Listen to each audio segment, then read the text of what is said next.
Today's story was written by Reddit user Going Over That Cliff. The quietness in the room was abruptly interrupted by the mechanical movement of gears in dire need of lubrication from the projector mounted on a rusty and squeaking stand on the back wall. The images projected on the white canvas did nothing to help much in lightening up the dark room, as all one could see were the recordings of a security camera framing a long, lightless corridor. Many eyes were staring at the silent show, as the only thing moving was the clock on the bottom of the projection. About 30 seconds after the start of the video, faint voices joined the background noises. The piercing and terrified cries that once echoed through the facility now rang fiercer, stronger, and louder in the briefing room. As the screams were getting closer to the camera, one could see, for a split second, a couple of silhouettes running frantically in the upper corner. Pure white coats waving in the non-existent wind were in stark contrast to the dark colour palette of the scene.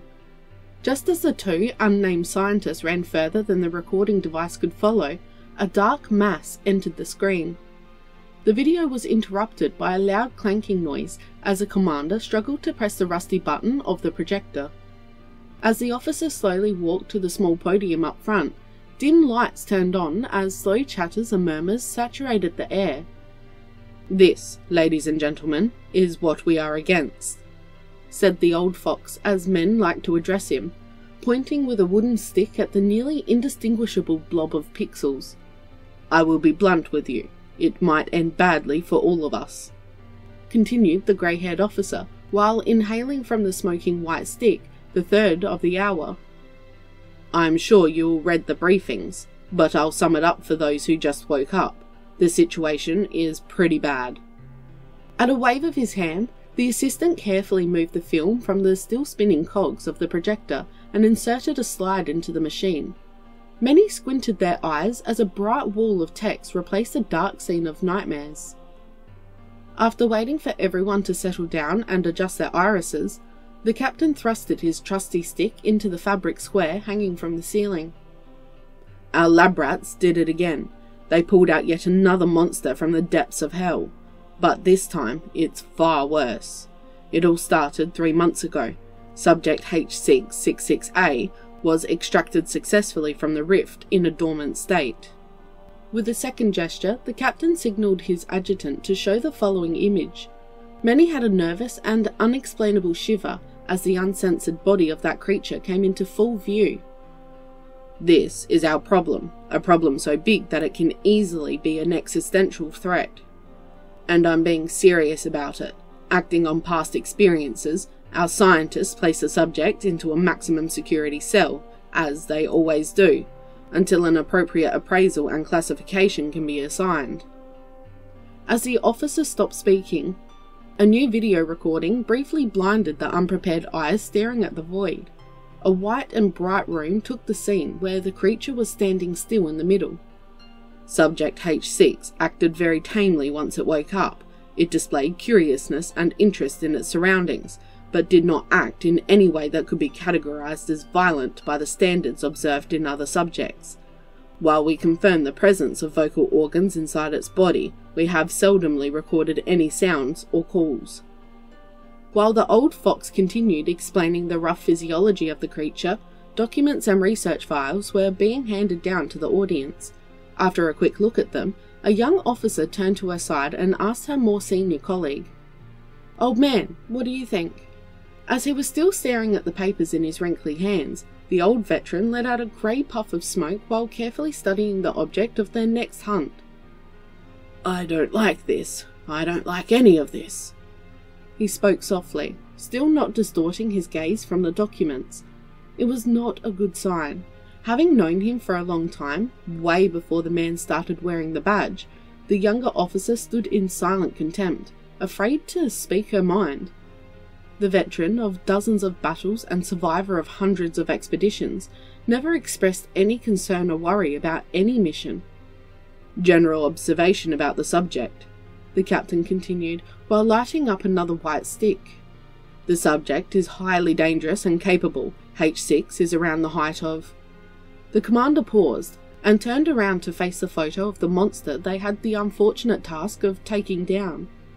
After silently staring at it for long seconds, he looked again at the police officers seated before him in the smoky darkness. "You know what? Fuck that. I'm not reading all the useless shit you can look up yourself. I will go straight to the important part."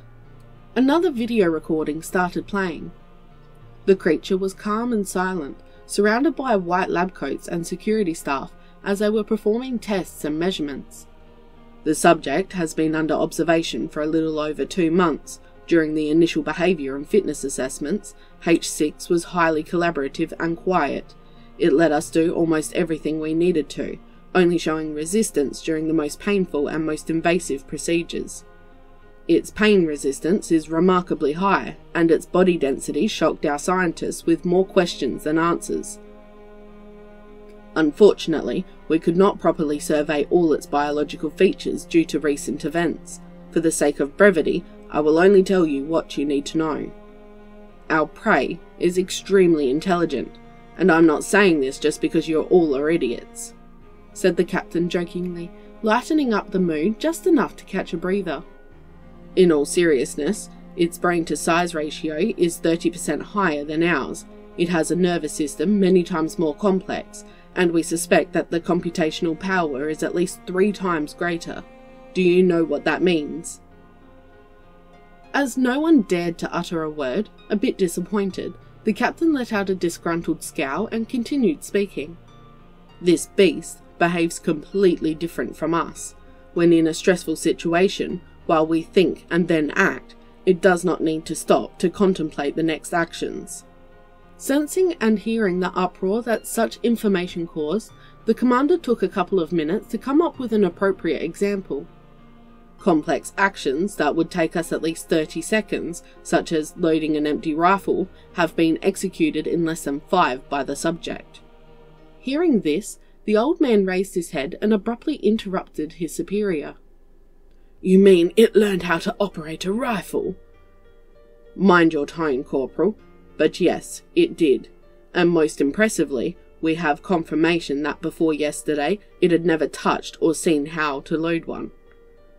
Quite concerned with the new stream of information, the old man focused his eyelids and extended his ears. "That's not all. The subject possesses impressively precise coordination of its body parts, especially its upper limbs. It can perform almost impossibly complex motions simply by willing its body and mind to.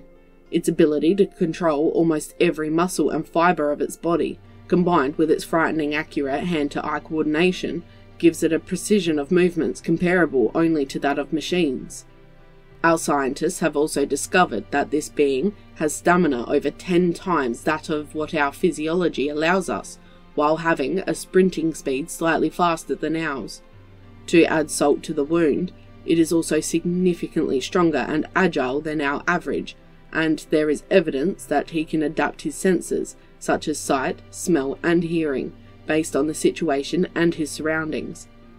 "What about his defense mechanisms?"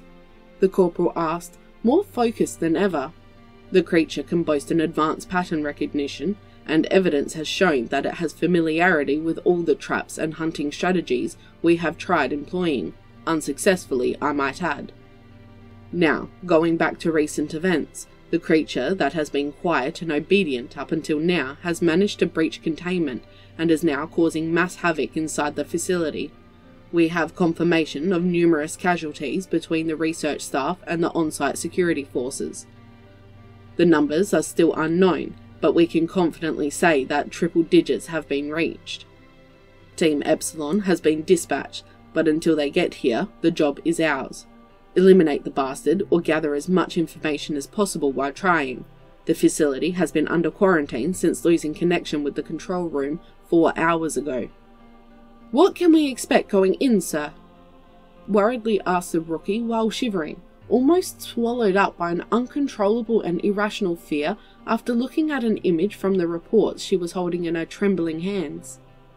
"Everything. Expect everything and anything. Video feed from the security systems is offline, as all external electrical sources got cut off to limit any potential advantages the creature can cause." After saying this, the captain walked to the door and flicked a switch.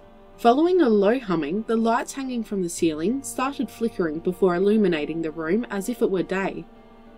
As the officers rubbed their tired eyes, the captain whispered something into the ears of the old man, while giving him a folder none of the others even knew existed. "This is all for now. Get ready. We're moving out at 0400 hours. As the police officers started making their way to the armory, the corporal and the rookie stood there for a couple more minutes. "You seem worried, old man." "I am." "I've never seen you like this. Is this creature so dangerous that even you are afraid of it?" Without saying a word, the experienced officer handed the folder to the inexperienced one, ordering her to look at it carefully, simply by looking at her in her eyes. After giving her a moment to soak in all the relevant information, he spoke again in a low tone, as if to not be heard in the empty room. "The scientists have made a grave mistake. I will talk with the captain before the mission. Maybe the guys coming after us have a better chance of coming out in one piece." Understanding the implications behind his words, all the young officer could do was stare at the blank wall in front of her. As the silence was getting too loud, the old man took a big breath before lighting up a thick brown stick between his lips. "They labelled and treated it as prey. What a joke." This simple sentence was followed by another moment of seemingly endless silence. The rookie kept staring wide-eyed at the old man on her side, waiting for words to come out of his tired mouth. "I've hunted many animals and monsters in my life. You don't need to be a biologist to understand certain things. After hundreds of times, you start to see the patterns. That thing, its eyes.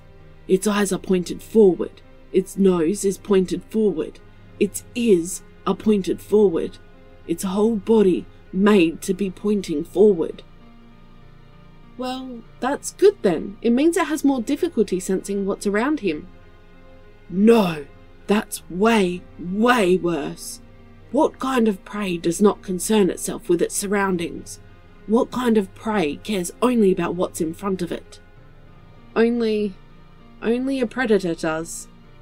"Yes, only something that searches, only something that chases, only something that hunts would have such distinctive traits. Looking straight in its eyes, you can see the killing machine that nature has engineered." "And they even say it's very clever." "That's the worst part. The scientists have mistakenly assumed that it's a solitary creature, since it barely let out a sound, but it's obvious that during the experiments, it wasn't simply letting them do it out of fear or curiosity. We were the ones that were under observation. It was studying our movements, our interactions, and our way of communicating, gauging our strengths and weaknesses. For months, we moved it left and right around the facility for tests and whatnot. It must have been observing, memorizing the structure and layouts." "And he can even predict our traps." "Predict? No. Have you seen the video recordings? That thing is too smart for that. I'm sure if it knows those traps. It is familiar with our hunting strategies because it is a hunter itself. Genes passed down from generation to generation have wired their brain to recognize our amateurish attempts to capture it. And by God, the most outrageous statement is that it's supposed to be a lonely creature."